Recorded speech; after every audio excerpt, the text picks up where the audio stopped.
호세아서 2장 14절에서 23절입니다. 다 같이 함께 읽겠습니다. 그러므로 보라, 내가 그를 타일러 거친 들로 데리고 가서 말로 위로하고 거기서 비로소 그의 포도원을 그에게 주고 악을 골짜기로 소망의 문을 삼아 주리니 그가 거기서 응대하기를 어렸을 때와 애굽 땅에서 올라오던 날과 같이 하리라. 여호와께서 이르시되 그날에 네가 나를 내 남편이라 일컫고 다시는 내 바알이라 일컫지 아니하리라.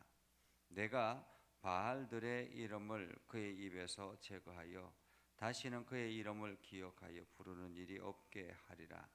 그날에는 내가 그들을 위하여 들짐승과 공중의 새와 땅의 곤충과 더불어 언약을 맺으며 또 이 땅에서 활과 칼을 꺾어 전쟁을 없이 하고 그들로 평안히 눕게 하리라. 내가 내게 장가들어 영원히 살되 공의와 정의와 은총과 긍휼이 여김으로 내게 장가들며 진실함으로 내게 장가들리니 내가 여호와를 알리라. 여호와께서 이르시되 그날에 내가 응답하리라. 나는 하늘에 응답하고 하늘은 땅에 응답하고 땅은 곡식과 포도주와 기름에 응답하고 또 이것들은 이스라엘에 응답하리라. 내가 나를 위하여 그를 이 땅에 심고 긍휼히 여김을 받지 못하던 자를 긍휼히 여기며 내 백성 아니던 자에게 향하여 이르기를 너는 내 백성이라 하리니 그들은 이르기를 주는 내 하나님이시라 하리라 하시니라. 아멘. 오늘도 하나님의 은혜가 여러분의 삶에 가득하기를 바랍니다. 여러분을 통해서 하나님의 영광이 나타나기를 주님의 이름으로 축복합니다. 요즘 세대는 결혼을 하고 난 다음에도 많은 사람들이 자기 배우자가 아닌 또 다른 남자, 또 다른 여자를 애인으로 삼고 있다고 합니다. 친구들도 보면 제 친구들도 보면 살만한 그런 친구들은 다 그렇게 다른 남자, 다른 여자 이렇게 만나서 즐겁게 보낸다고 합니다. 그러면서 한 여자, 한 남자만 바라보는 것은 어리석고 이 바보 같다라고 그렇게 이야기를 합니다. 그래서 많은 사람들이 이혼의 사유 중에 하나가 외도, 성격이라고 표현하지만 그것은 외적인 표현이고 이혼의 사유 중에 하나가 외도라고 합니다. 그래서 다른 남자, 다른 여자를 찾아서 그 남자와 그 여자를 사랑하고 또 그 젊으니까 또 그것 때문에 풍성한 것들 때문에 그렇게 만난다고 합니다. 그렇게 만나다가 나중에 실정이 나면 다시 또 본래의 자리로 돌아가고 그렇게 한다고 하죠. 그렇기 때문에 많은 사람들이 굳이 그럴 바에야 왜 결혼하느냐라고 이야기를 하고 결혼하지 않고 그런 생활을 즐기는 그러한 세상이 되어버렸다고 합니다. 오늘 우리는 예수님께서 이야기하셨던 탕자의 이야기를 생각나게 합니다. 여러분 탕자를 아시죠? 두 명의 아들이 있습니다. 큰 아들은 아버지를 따라 순종하고 늘 아버지 그늘 안에서 살아갑니다. 그러나 작은 아들은 아버지의 그 유산을 미리 받아가지고 자기가 하고 싶은 대로 나가서 하다가 다 탕진하고 이제 자기 스스로는 일어날 수 없는 그러한 지경에 이르자 아버지 품으로 다시 들어가는 그러한 탕자의 모습을 보죠. 그때 아버지 품에 돌아왔던 그 탕자를 아버지는 기쁨으로 다시 맞이해주는 그러한 장면을 봅니다. 오늘 호세아서는 하나님께서 우리와 부부 관계다 그렇게 이야기를 합니다. 마치 호세아 선지자와 음탕한 여인 고멜과 같은 그러한 부부 관계다라는 거죠. 그리고 하나님을 신랑으로 우리를 신부로 그렇게 생각했습니다.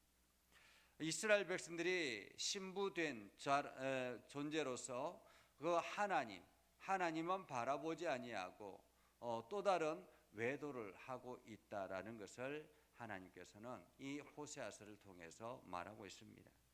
이스라엘 백성들이 바알을 섬기고 아세라 신을 섬기고 다른 여러 신들을 섬기면서 하나님을 떠나서 살아가고 있는 그들, 하나님께서는 그들에게 심판하시고 진노하시고 그들을 정죄하셔서 우리가 어제 말씀을 통해서 살펴보았던 것처럼 바알을 섬긴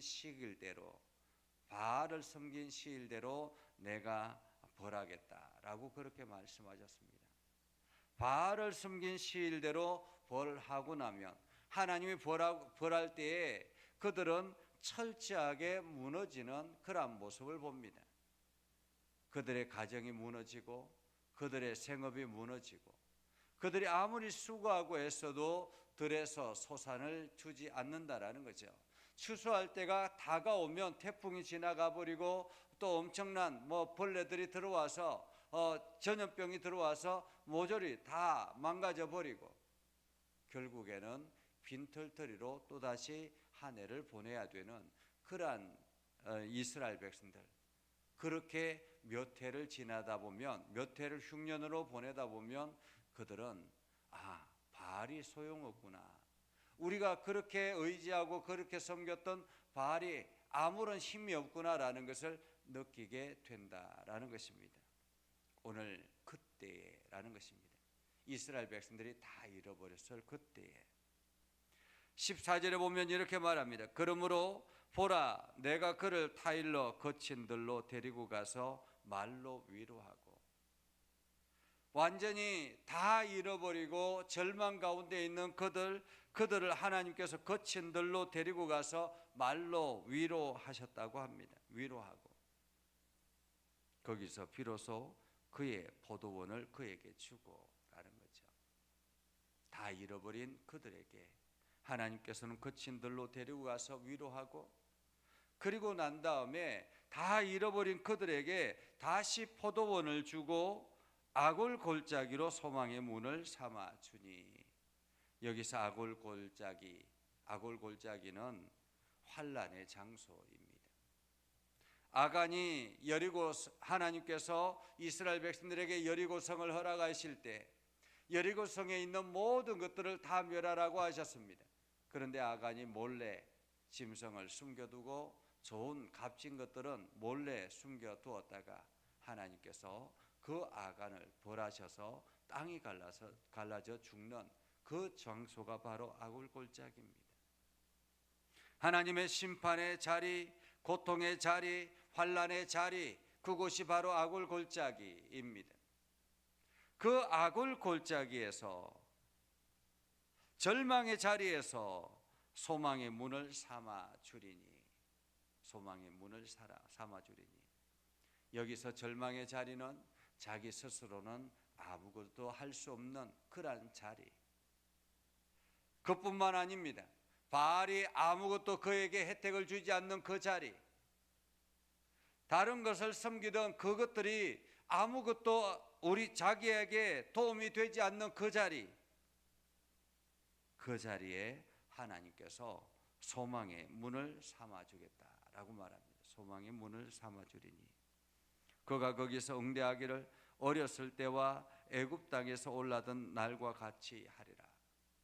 마치 이스라엘 백성들이 애굽 땅에서 절망에 빠져 있을 때 하나님께서 모세를 보내서 그들을 애굽 땅에서 탈출하게 했습니다. 광야에 힘든 여정을 보냅니다. 아무것도 그들이 할 수 없는 그러한 상태에서 하나님께서 그들을 먹이시고 입히시고 그들을 이끌어서 광야를 빠져나오게 합니다.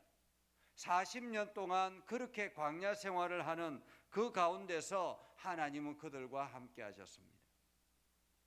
바로 그 달과 같더라라는 거죠. 하나님이 이끌어 가시는 그날이 되면 16절에 보면 그날에 그날에, 하나님이 함께 하시는 그날에, 하나님이 손을 붙들고 있는 그날에 내가 나를 내 남편이라 일컫고 다시는 내 바알이라 일컫지 아니하리라. 예전에 그 입술을 통해서 바알을, 아세라를, 여러 가지 다른 신들의 입술이 그 이름이 나왔었는데, 이제는 완전히 절망의 자리까지 내려가 보니까 바알도 소용없더라, 아세라도 소용이 없더라. 그것이 나에게 유익을 주고 그것이 나에게 행복을 줄 줄 알았는데 아무것도 아니더라라는 거예요. 그렇게 아무것도 아닌 것을 깨닫자 이제는 하나님만이 내 남편입니다. 하나님만이 내 남편입니다. 그렇게 고백하게 되더라라는 거죠. 그래서 17절에 보면 내가 바알들의 이름을 그의 입에서 제거하여 라고 말합니다. 말조차 꺼내기 싫더라라는 거죠.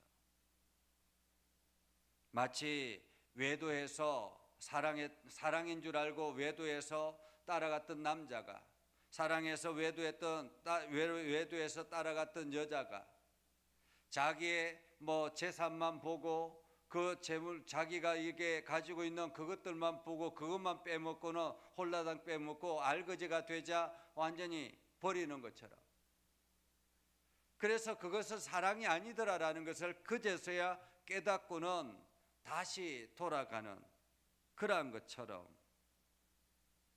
오늘 더 이상 그 남자, 그 여자의 이름조차 꺼내기도 싫더라라는 거죠. 바알의 이름을 그의 입에서 제거하여 다시는 그의 이름을 기억하여 부르는 일이 없게 하리라라는 거죠. 그리고 그날에, 하나님이 다시 손을 잡는 그날에, 하나님이 그와 함께하는 그날에, 절망의 자리에서 소망의 문을 삼아주는 그날에 내가 그들을 위하여 들짐승과 공중의 새와 땅의 곤충과 더불어 언약을 맺으며 또 이 땅에서 활을 꺾어 전쟁이 없이 하고 그들로 평안히 눕게 하리라. 여기서 분명한 사실은 내가라는 것입니다. 내가. 여기서 전쟁도, 들짐승도, 공중의 새도, 땅의 곤충도 하나님께서 그들을 막아 주셨다라는 거죠. 하나님께서 그들과 언약을 맺어서 더 이상 이 사람들에게는 가지 말라라고 하나님께서 막겠다라는 것입니다. 그러면서 내가 네게 장가들어 영원히 살되 공의와 정의와 은총과 긍휼히 여김으로 네게 장가들며, 이 말씀을 보면 하나님은 지극히 이스라엘 백성들만 바라보는 수뇌보 사랑을 가지고 있는 것 같습니다. 이스라엘만 바라보는 것처럼. 그래서 그들이 다시 하나님께로 돌아올 때에 하나님은 그들에게 다시 재혼하겠다라는 거죠. 과거에는 관계를 끊어버리고 이혼하겠다라고 말씀하셨는데 이혼 도장까지 다 찍었는데 이제 그들이 폐허가 되어서 만신창이가 되어서 다시 돌아올 때 하나님은 그들과 다시 재혼하겠다라는 거예요. 그리고 진실함으로 내게 장가들리니 내가 여호와를 알리라. 여호와께서 이르시되 그날에 내가 응답하리라. 나는 하늘에 응답하고 하늘은 땅에 응답하고 땅은 곡식과 포도주와 기름에 응답하고 또 이것들은 이스라엘에 응답하리라. 하나님께서 함께 하시는 그날이 되면 하나님께서는 하늘에서 응답하고 하늘은 그 땅에 응답하게 하고 땅은 또 곡식과 포도주와 기름에 응답하고, 이 말은 무슨 뜻입니까? 하는 일들이 순수하게 착착착착, 곡식을 심으면 하늘에서 햇볕을 쬐게 하고 때 비가 필요하면 비가 내리게 하고, 그러면서 곡식이 잘 자라고 그 자라서 이제 열매가 맺혀져서 추수할 때가 되면 더 이상 곤충이나 이러한 것들이 그들을 침범하지 못하도록 하나님께서 막으셔서 소득이 얻게 되겠다라는 것입니다. 소출을 얻게 되겠다라는 거죠. 수고한 대가를 먹게 되겠다라는 것입니다. 그러면서 23절에 이렇게 말합니다. 내가 나를 위하여 그를 이 땅에 심고 긍휼히 여김을 받지 못하던 자를 긍휼히 여기고 내 백성 아니던 자에게 향하여 이제는 너는 내 백성이라 하리니 그들은 이르기를 주는 내 하나님이시라 하리라. 그제서야 주는 내 하나님이라. 우리가 절망의 자리까지 가봐야만이 하나님의 찐사랑을 알 수 있는 것 같습니다. 모든 것을 다 잃어버려서야 그제서야 하나님의 찐사랑을 알 수 있는 것 같습니다. 그리고 하나님만이 유일하십니다 라고 고백하고 철저하게 하나님의 말씀 앞에 서려고 하는 것입니다. 내 힘이 있을 때, 내가 할 수 있는 무언가가 있을 때는 하나님 앞에 철저하게 엎드리지 않습니다. 내 힘으로 아무것도 안 되는 것을 깨달아서야 하나님만이 내 인생의 참 보호자요 참 인도자임을 믿습니다. 이렇게 고백하는 것 같습니다. 오늘 여러분의 삶 가운데 하나님만이 유일한 보호자요 유일한 인도자임을 기억하고 그분만 바라보는 복된 하루가 되기를 주님의 이름으로 축복합니다. 기도하겠습니다. 거룩하신 아버지 하나님, 오늘도 우리 가운데 함께 하시고 하나님의 은혜를 더해 주셔서 우리가 믿음 안에 서게 하셔서 우리가 하나님만이 나의 하나님이요 하나님만이 나의 인도자요 하나님만이 나의 공급자임을 우리가 기억하고 날마다 그 하나님 앞에 엎드려 기도하고 하나님의 이름을 찬송하며 주의 이름을 증거하는 일에 앞장서는 우리가 되게 하옵소서. 하나님, 오늘도 주님과 손잡고 즐거운 하루를 보내게 하옵소서. 예수님 이름으로 기도드립니다. 아멘. 이제는 우리 구주 예수 그리스도의 은혜와 하나님 아버지 극진하신 사랑과 성령님의 감화 감동 역사 위로 교통하시며 은혜가 하나님만이 나의 유일한 구원자임을 고백하며 나아가는 모든 심령들 머리 위에 저들이 하는 일들 위에 영원토록 함께 하옵시기를 간절히 축원하옵나이다. 아멘.